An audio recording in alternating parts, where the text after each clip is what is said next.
Hey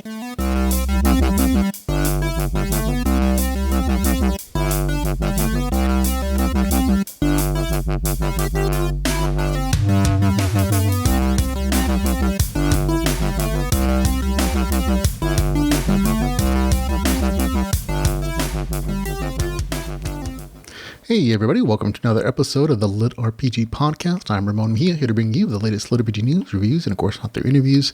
This week I have 5 new reviews for you folks at home, and that's going to include He Who Fights With Monsters, LitRPG Adventure, Real-Time Starcommander, Round Assault, the second book in that series, also the 10th book in the Good Guys series, so already getting to 10, 11's coming up pretty soon as well. I'm also going to be reviewing the second book in the Dungeon Crawler Carl series. This came out a while ago. I just haven't had a chance to get around to it, but I did recently. I'll let you know what I think about it in a bit. And also reviewing the webcomic Worn and Torn Newbie. So there we go. Got 5 reviews for you. But before we get into any of that, I want to show you over to some LitRPG news.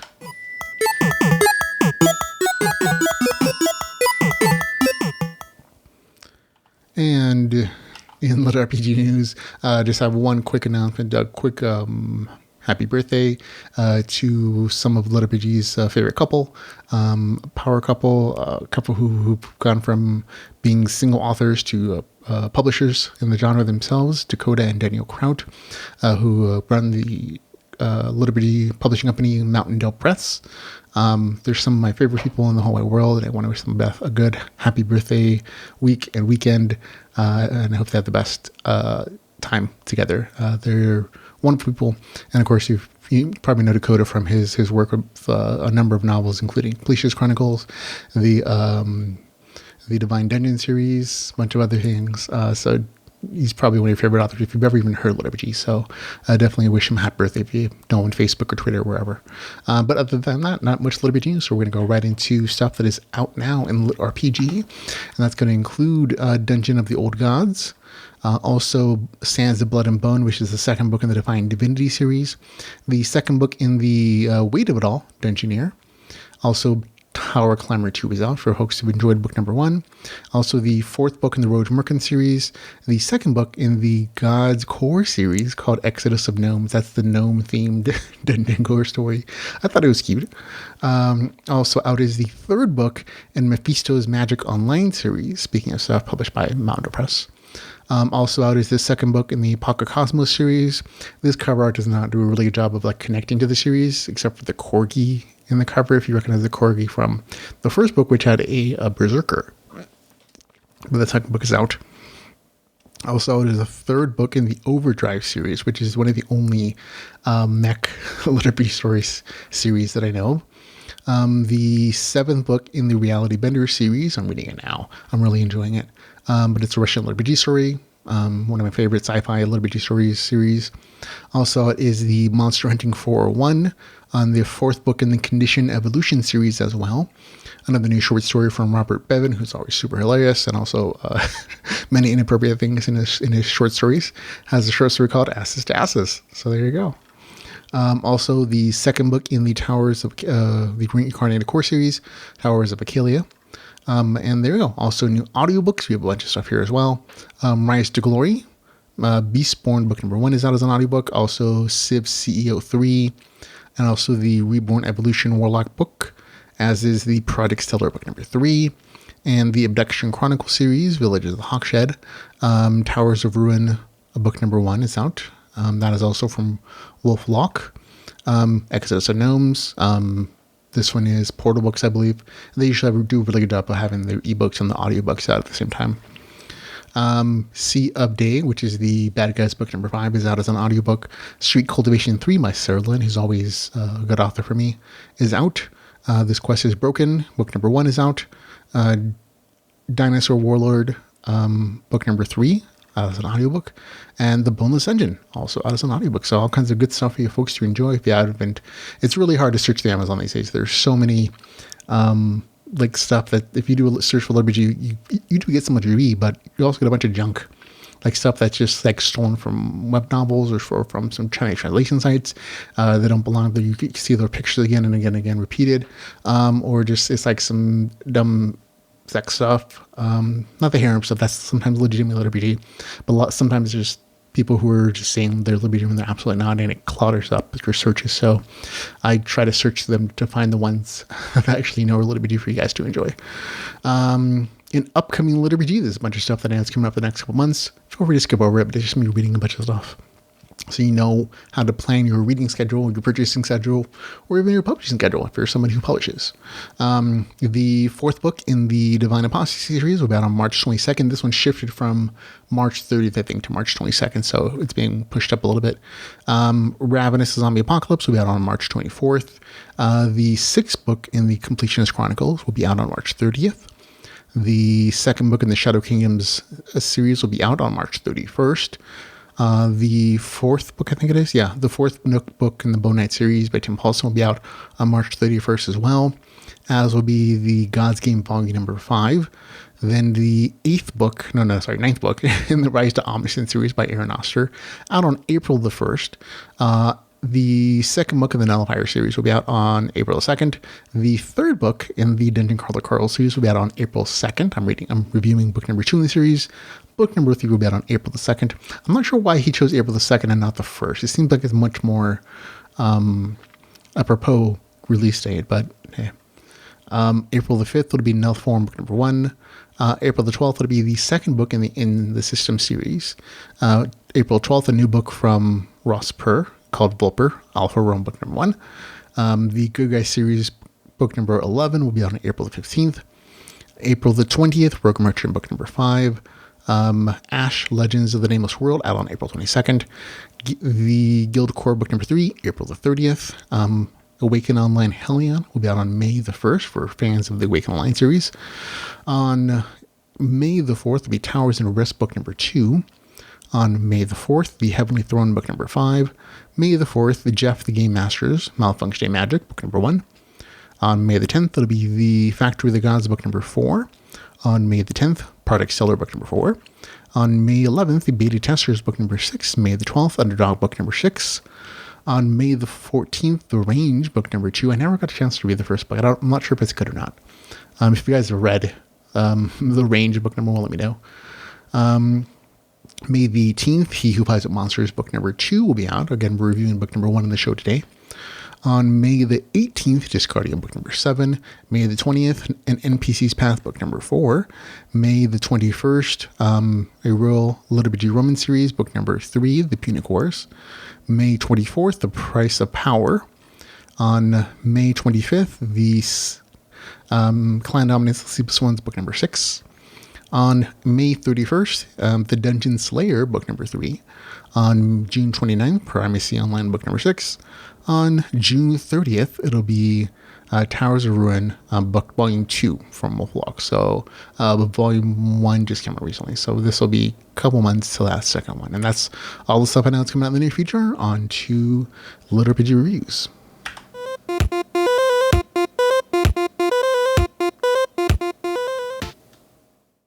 Okay, on to our first review this week. It's going to be He Who Fights with Monsters, a LitRPG adventure written by Shirley. This is 680 pages, $4.99. It's available on Kindle Unlimited. Here's the author's description.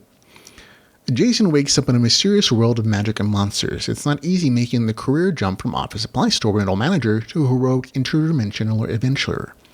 At least Jason tries to be heroic, but it's hard to be good when all your powers are evil. He'll face off against cannibals, cultists, wizards, monsters, and that's just on his first day. He's going to need courage, he's going to need wit, and he's going to need some magical powers of his own. But first, he's going to need pants. So there we go. That actually is a pretty good description of the story, including the kind of sense of humor there. This is a serial story online. You can actually still find it online. The continuation of this on various websites. It's a serial transported to the RPG world, LitRPG. It's a bit ponderous in the beginning, and it doesn't seem to really have a lot of focus for the first few chapters. But once the main character meets some other people in this world, the pacing and the action really do pick up, and especially once he gets his power set, that's really when it starts to get good, and you start to see how the author's developing this story. But before that, it's a little wand-wavy. It's a little bit again, I want to say unfocused, because it feels like the beginning of a serial story where the author is not 100% sure what they're going to do with this. And so they're just kind of writing and they're developing things as they go along. And you can see once they get to that first power set, the author is like, okay, this is what this character is going to be. And that really defines the story, like how the main character is going to interact with the world, how he's going to be viewed by the world for a good portion of the story, and that kind of RPG development from that power set, which I'll talk about a little bit, is really kind of the core of like, oh, this is a cool power set, this is unusual, and the main character's role in the world is kind of defined by that same unusualness. One of the big highlights of the story, from my point of view, was definitely the dialogue. There's a really good banter between the main character and his core group, and also as it expands with other characters. Friendly jokes, jabs, break a really good break from the slice of life kind of adventuring and fighting that goes on in the story. And I really enjoyed the kind of mid-story logic arguments between essentially the main character, who's an atheist, and the gods and the people who are religious in this world, because in this fantasy RPG world, the gods exist. They appear to him, and he can have conversations with them. And so there's a real interesting logical debate, and it's not anti-religion by any means necessarily, but it is of the mindset of what do I need gods for. I'm not giving up my responsibility to be a more human being. I don't, for the God's sake. And it's an interesting, interactions between that kind of logic set and his questioning, not just that theological foundation in the society, but also the other structures, whether they be political or monetary based. And it's an interesting kind of way to expand it beyond jokes.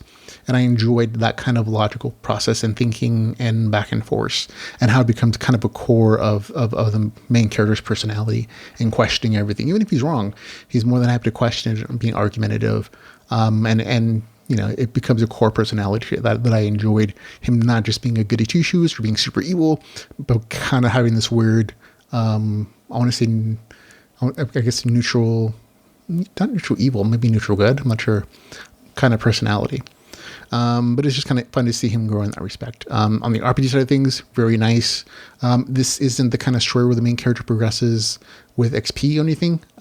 He's not like absorbing like monster instances to kind of grow on his own internally. Instead, this is very much an external growth situation where he gets certain monster drops to grow his power set, and as he gets those, he can change them up a little bit, and though whatever like these monster instances, or I forget what the exact word in the story was, he gets they kind of define what his power set's going to be, and then he can progress with those, and as he gets different kinds of things, I forget what they're called again, they unlock new powers for each one of those core abilities.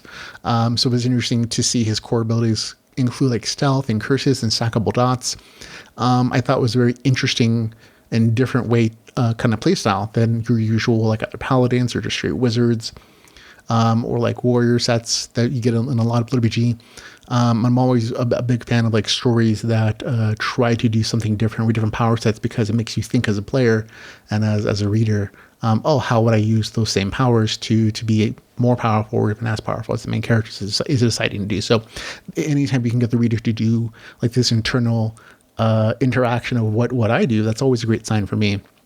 If the story is engaging with the reader and making them think and pause and like, oh, this is kind of cool to kind of just ponder about.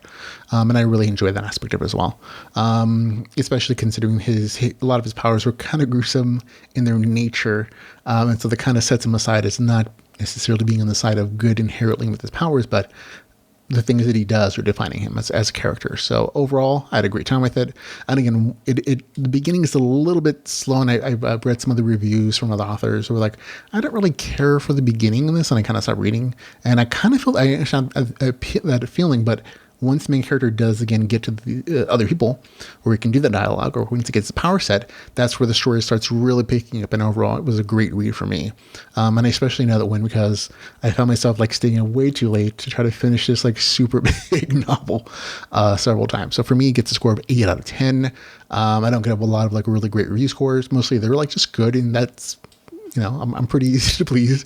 But sometimes something special comes along, and this is definitely along the lines of something that's at least a step above. In good world building, good storytelling, good power progression, all that exists here. And especially considering it's a zero, there's going to be a lot of stuff later on. There's not like necessarily a like hardcore plot here. but there are like small arcs in the story, and you can tell it's a serial. So if that's okay with you, I think you'll think it's a great story too.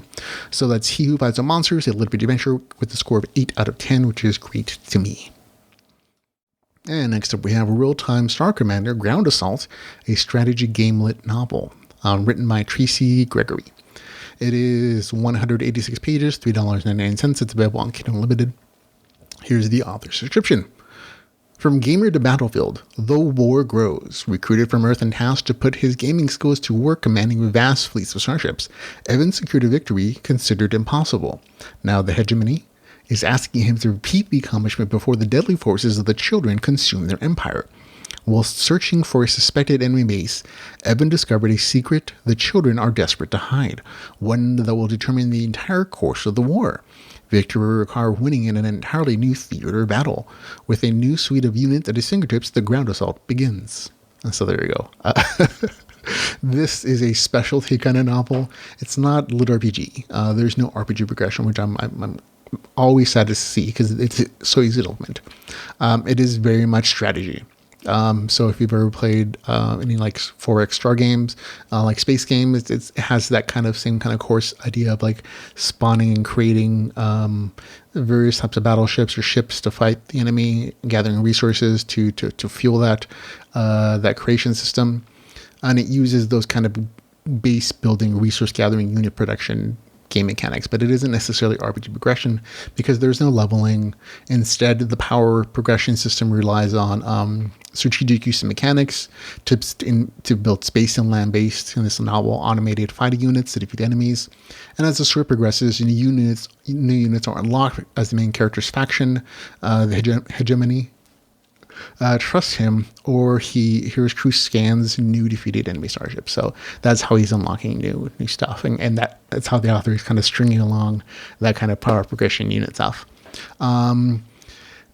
This story here, because it does try to justify the use of those strategy game mechanics, there's a little story manipulation and kind of sci-fi justification of culturally, historically, why they exist in this universe, and why not only this gigantic, hegemony uses it, but also the other side does too.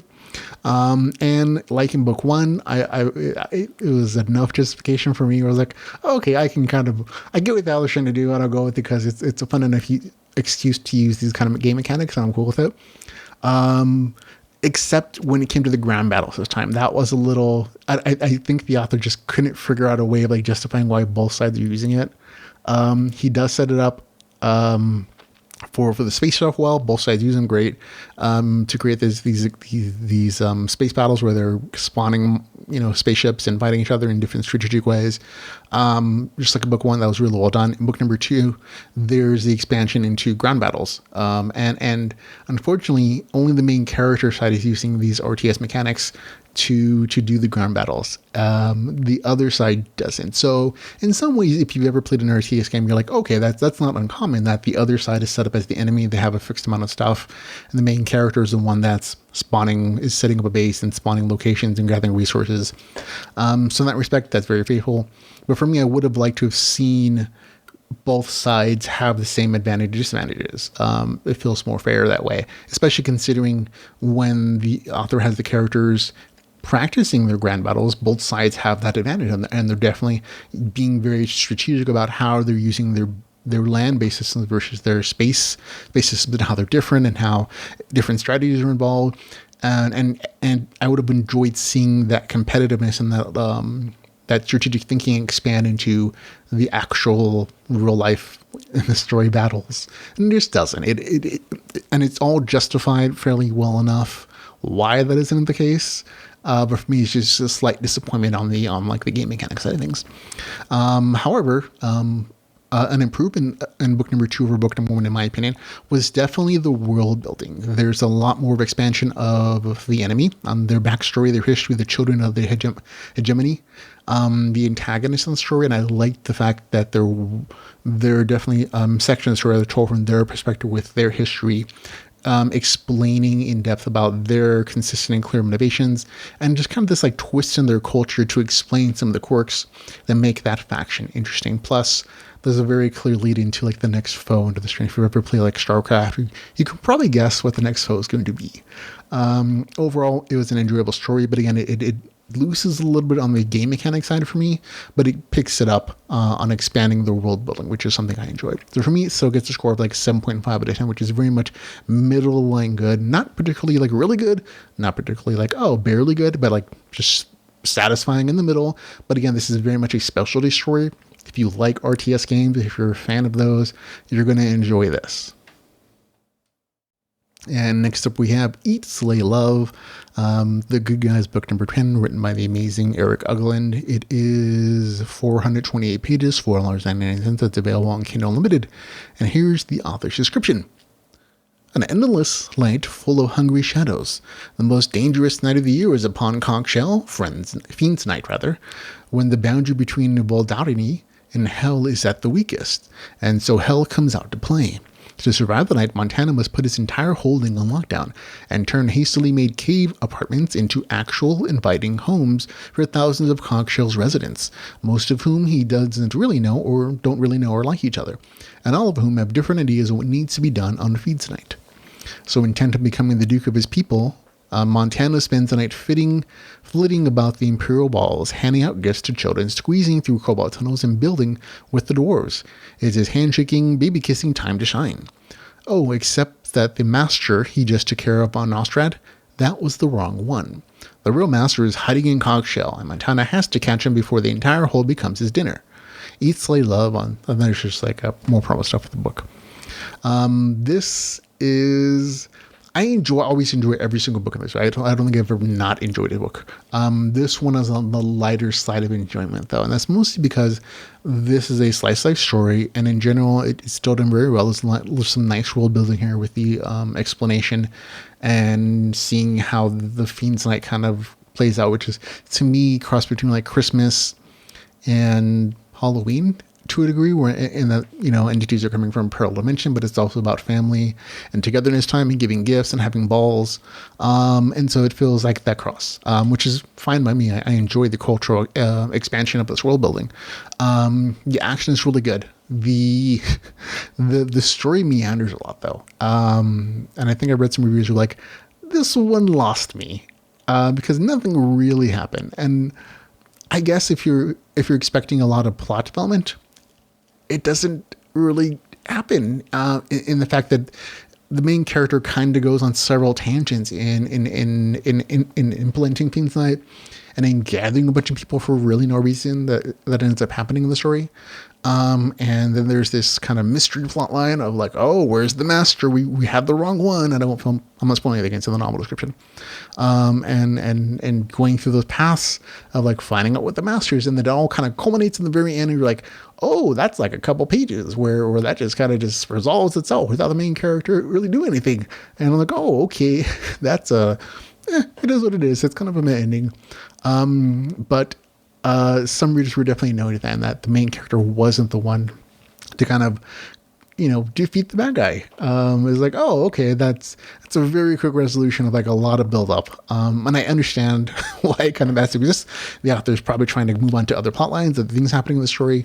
But it was a slight, not the best ending, but still overall a lot of good world building, a lot of like good development of characters and characters you weren't expecting, and some twists there in the story working. But there's a lot of stuff happening in the story, and not a lot of it progresses in a direction that everybody was excited about. For me, I still had a good time with it. It's a good 7 review score. It's on the lighter side of 7.3 out of 10, which is still good. It's just like, oh, okay, not my favorite, but it's still, I plan to read book number 11 when it comes out.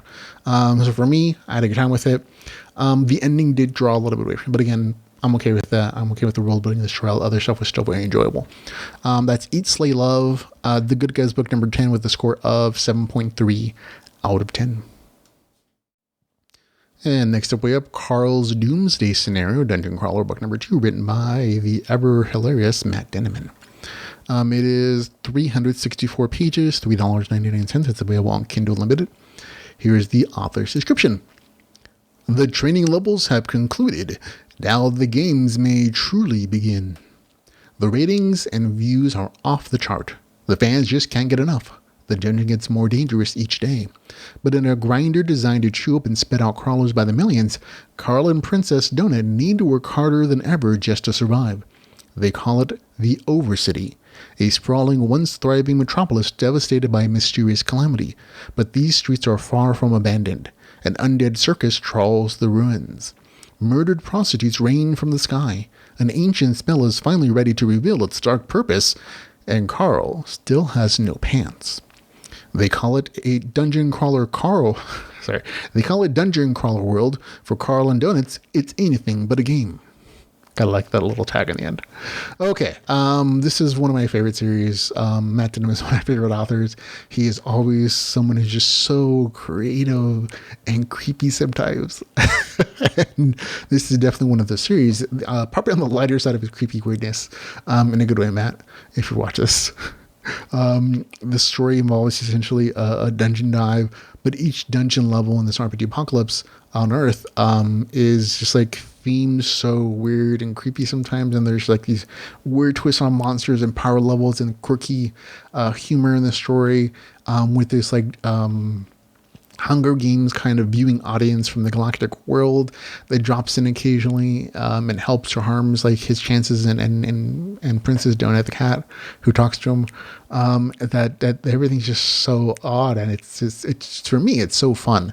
It's one of my favorite series again, and I just took me a little while to get to it. I know the story has already been out for a little while. Lots of folks have read it, enjoyed it. For me, it's just such a weird and fun twist on the RPG apocalypse kind of genre that I can't help but always give the author kudos for maintaining its quirky weirdness. Because for me, it's really hard. It would be really challenging to keep being so creative, but the author does such a good job of it, so I'm always like impressed by him. Especially in book 2, there's probably a little more elements of horror in the story and like weird, like creepy things. Not so much that it bothered me, but I've read a couple of reviews who are like, this is totally weird and creepy and gory sometimes, and that's not for me, and that's totally okay. If you ever read the author's other more like super horror version of this, which is the I forget what it's called, like Kaiju Battle Poster Urgent, this is definitely like several steps below that on the horror scale. So it's less horror lore in that, but there are definitely some elements in the story. It's like, oh, that's definitely you're definitely seeing Matt's enjoyment of the horror genre in this particular instance here, but he's reining it in for most of us. So I enjoy like seeing his creativity. So lots of good stuff here. There's slightly less emphasis on the RPG action. There is definitely a front-loaded section here where the main character gets his class eventually, his class and his power sets. But there's less emphasis on his leveling progression. He does level, he does have that progress, but that's not really the focus of the story. Instead, it's more about a couple particular quest lines that push the main character into like some twisted scenario he and Princess Donut have to survive. And I enjoyed that creativity. So for me, so it's a good review score. Like I really enjoyed it. Get to score 7.8 out of 10. So that's really, really good for me. That's Carl's Doomsday Scenario, Dungeon Crawler Carl, book number 2, with a score of 7.8 out of 10. I really liked it. Okay, and next up we have Worn and Torn Newbie. This is a webcomic. It's about 34 chapters after this broadcast of the podcast. It's free. There's no English license, so it's a fan translation. This is a regressor story, a story where someone dies and then wakes up at an earlier point in their life with all their future memories. So they get a chance to relive their life from some earlier point. And sometimes that's as a baby, sometimes that's as a kid or a teenager. This one is essentially 10, 15 years before the game that the main character just like loves is shut down.